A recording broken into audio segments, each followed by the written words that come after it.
আসসালামু আলাইকুম। Zahid driving trading centre থেকে আবারও স্বাগত। আচ্ছা, এখন দেখাবো আপনাদের কিছু বিষয়।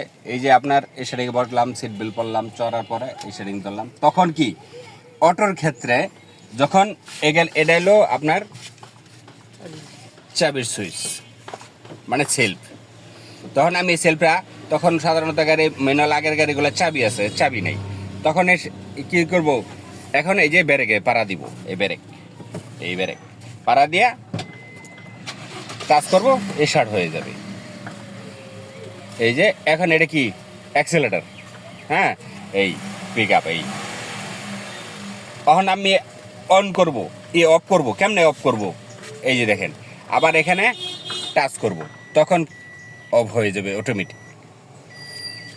ঠিক আছে, আপনার এই যে তখন আপনার এটা গেল, এটা যাওয়ানোর পরে তখন স্টার্ট করার পরে আপনার অন্ততপক্ষে আপনার 2 মিনিট স্টার্টে রাখবেন। ইঞ্জিনটা সকালবেলা হিট অনের পরে তখন কি গিয়ারটা লাগাবেন।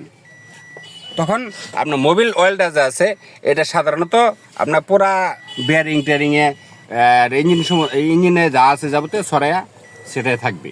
তখন আপনার গিয়ারটা লাগাইলে তখন ইঞ্জিনটা স্মুথলি চলবো। আর যদি এর আগে যদি স্টার্ট দিয়েই আপনার যদি গিয়ার লাগাই দেন, তখন কি করে ইঞ্জিনটা নক করতে থাকে। তখন যখন আপনার একটু হিটটা করে নেবেন বা এটা মনে করেন আপনার 2 মিনিট স্টার্টে রাখবেন, তখন আপনার গাড়ির জন্য অবশ্যই ভালো। আপনার যারা নতুন শিক্ষার্থী আছে, অবশ্যই তোমরা স্টার্ট করে 2 মিনিট স্টার্টে রাখবা, যাতে ইঞ্জিন না গরম হওয়ার জন্য। এই পর্যন্তই, আল্লাহ হাফেজ।